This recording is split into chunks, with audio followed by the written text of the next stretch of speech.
Hi friends, welcome back వాణి vlogs. నేను మీ వాణి. ఈరోజు వచ్చేసి నేను మార్నింగ్ టైంలో క్విక్గా లంచ్ బాక్స్ ఏ విధంగా తయారు చేయాలో చూపించబోతున్నాను. లెమన్ రైస్ అనమాట. సో లెమన్ రైస్ అంటే చాలామందికి ఇష్టం ఉంటుంది. సో ఈజీగా క్విక్గా ఇంట్లో నైట్ మిగిలిన అన్నం కానీ అప్పుడే వండుకున్న అన్నంతో కానీ ఈ విధంగా రైస్ తయారు చేయొచ్చు. వీడియోలోకైతే వెళ్ళిపోదాం.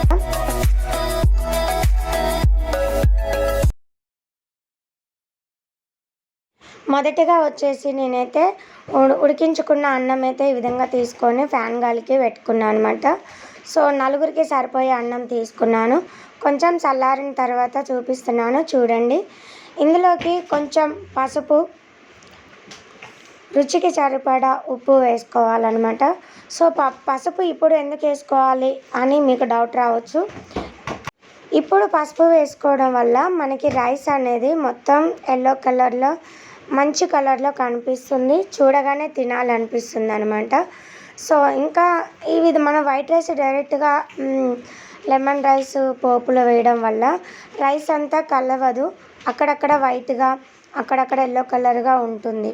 అందుకోసం మనం ముందుగానే ఈ విధంగా పసుపు సాల్ట్ వేసుకొని కలుపుకోవడం వల్ల మనకి రైస్ అనేది మంచి కలరింగ్తో చాలా బాగా కనిపిస్తుంది, చూడగానే తినాలనిపించేలా ఉంటుందన్నమాట. సో ఈ విధంగా సాల్ట్ పసుపు కలిసేలాగా మనం కలిపేసుకోవాలి. మొత్తం కలిసిన తర్వాత పక్కన పెట్టేసుకోవాలి. ఈ లెమన్ రైస్కి కావలసినవి పల్లీలు, శనగపప్పు, మినపగుండ్లు, ఆవాలు, జీలకర్ర, కొంచెం పసుపు, పచ్చిమిర్చి, ఎండుమిర్చి, కరివేపాకు, ఉల్లిగడ్డ అనమాట. మీడియం సైజు ఉల్లిపాయ ఉంటే చాలా టేస్టీగా ఉంటుంది ఫ్రెండ్స్. ముందుగా అయితే నేను కడాయి గ్యాస్ పైన పెట్టేసి వెలిగించుకున్నాను. గ్యాస్ 2 స్పూన్లు ఆయిల్ అయితే వేస్తున్నాను. అయితే 4 మెంబర్స్కి చేస్తున్నాను ఫ్రెండ్స్. సో మీరు ఎంత కావాలి ఏంటి అనేది, ఎంతమందికి చేసుకునేది అనేది మీ ఇష్టం అనమాట. సో 1/2 స్పూన్ అయితే నేను ఆవాలు వేసుకున్నాను. ఆయిల్ వేడైన తర్వాత 1/2 స్పూన్ జీలకర్ర వేసుకున్నాను, 1/2 స్పూన్ పల్లీలు, 1/2 స్పూను మినపగుండ్లు, 1/2 స్పూను శనగపప్పు వేసుకొని ఇవన్నీ ఆయిల్లో బాగా వేయించుకోవాలి. పప్పులు వేగడం అనేది లెమన్ రైస్లో చాలా ఇంపార్టెంట్ అనమాట. చాలా క్రిస్పీగా తింటుంటే చాలా టేస్టీగా ఉంటుంది. అందుకోసం పప్పులు అనేది ఆయిల్లో మంచిగా వేయించుకోవాలి, మాడిపోకుండా. సో మనం ఈ విధంగా కలుపుకున్న తర్వాత ముందుగా కట్ చేసి పెట్టుకున్న 2 పచ్చిమిర్చి వేసుకోవాలి. తర్వాత 5-6 ఎండుమిర్చి వేసుకోవాలి. ఈ విధంగా వేసుకొని ఎండుమిర్చి పచ్చిమిర్చి కూడా ఆయిల్లో మంచిగా ఫ్రై అయ్యేలాగా కలుపుకోవాలి. చూడండి, ఈ విధంగా మంచిగా వేగాలన్నమాట. పోపు అనేది ఎంత మంచిగా వస్తే మనకి రైస్ అనేది అంత టేస్టీగా ఉంటుంది. సో ఈ విధంగా కలిపేసుకున్న తర్వాత కొంచెం వేగిన తర్వాత ముందుగా కట్ చేసి పెట్టుకున్న ఉల్లిగడ్డలు వేయాలన్నమాట. ఉల్లిగడ్డ ముక్కలు ఈ విధంగా వేసుకొని, ఇందులో ఇంకా మెయిన్ ఇంపార్టెంట్ ఏంటంటే లెమన్ రైస్లో ఉల్లిపాయ ముక్కలు ఎక్కువగా వేగొద్దు ఫ్రెండ్స్. అవి ఎక్కువగా వేగకుండా ఉండి మన పండ్లకి తగిలితే చాలా బాగుంటుందన్నమాట. సో అలా అని పచ్చిగా కాదు, అలా అని అస్సలు ఎక్కువగా వేగడం కాదు. 80% వేగితే సరిపోతుంది ఆనియన్స్ అనేది ఇందులో. సో మనం ఆనియన్ అంతా ఇందులో కలిసేలాగా ఈ విధంగా కలిపేసుకోవాలి. ఆనియన్ ఈ విధంగా కలుపుకొని ఒక 2 నిమిషాలు వేయించుకున్న తర్వాత కరివేపాకు వేయాలి. కరివేపాకు వేసుకొని కరివేపాకు కూడా ఇందులో మంచిగా వేగేలాగా తిప్పుకోవాలన్నమాట, కలుపుకోవాలి. ఇవన్నీ వేగిన తర్వాత కొంచెం మనం ఇదే టైంలో అల్లం పేస్ట్ వేసుకోవచ్చు ఫ్రెండ్స్. ఇష్టం లేని వాళ్ళు స్కిప్ చేయొచ్చు. అల్లం పేస్ట్ వేయడం వల్ల కూడా మనకి లెమన్ రైస్ అనేది చాలా టేస్ట్గా ఉంటుంది. ఈ టైంలో ఇంకా కొంచెం పసుపు వేసుకోవాలి, చిటికెడు పసుపు వేసుకోవాలి. ఇంకా మనం ముందుగా కలిపెట్టుకున్న అన్నంలో సాల్ట్ సరిపోదు అనుకుంటే ఈ టైంలోనే సాల్ట్ కూడా వేసుకోవాలి. పసుపు వేసుకొని తాలింపులో పసుపు వాసన పోయే వరకు ఈ తాలింపు అనేది మనం కలుపుకోవాలి.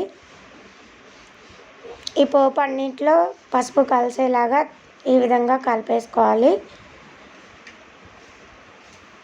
మనకి పోపు అయితే చాలా బాగా రెడీ అయింది కదా. సో ఈ విధంగా అయితే సరిపోతుంది ఫ్రెండ్స్.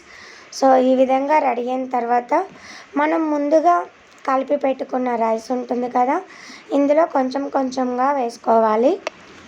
కొంచెం కొంచెం వేసుకుంటూ మనం ఈ పోపు అనేది రైస్లో కలిసేలాగా కలుపుకోవాలి. ఒకేసారి వేస్తే కలపడానికి కొంచెం ఇబ్బంది అవుతుంది ఫ్రెండ్స్. అందుకోసం కొంచెం కొంచెం వేసుకుంటూ కలుపుకుంటే మనకి ఎంతో కలర్ఫుల్ అయిన లెమన్ రైస్ అయితే రెడీ అయిపోతుంది. ఈ విధంగా కలిపేసుకుంటే చూడండి, చూస్తుంటేనే నోరూరిపోతుంది కదా. సో ఇదే టైంలో మనం ఒక మీడియం సైజు లెమన్ కట్ చేసుకోవాలి. కట్ చేసుకున్న లెమన్ని ఈ పైన ఈ విధంగా లెమన్ జ్యూస్ అనేది ఈ విధంగా పిండుకోవాలి. ఈ విధంగా పిండుకోవడం వల్ల మనకి ఎంతో టేస్టీ అయిన లెమన్ రైస్ అయితే రెడీ అయిపోతుంది.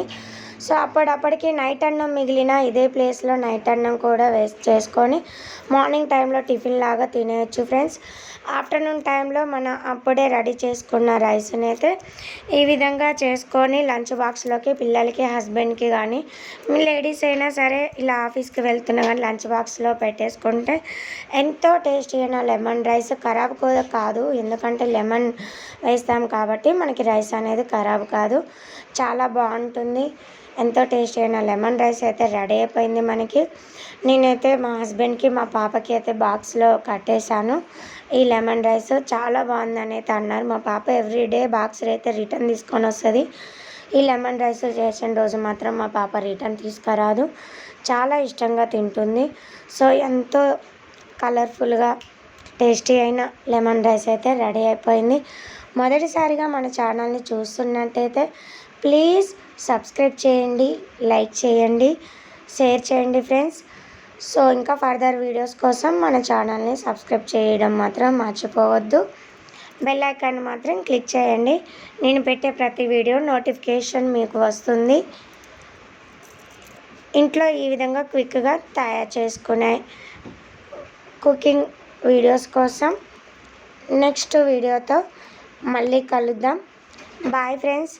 Thank you so much. ఇంతసేపు వీడియోని వాచ్ చేసినందుకు ప్రతి ఒక్కరికి thank you so much. Next వీడియోతో మళ్ళీ కలుద్దాం. Bye, all of you.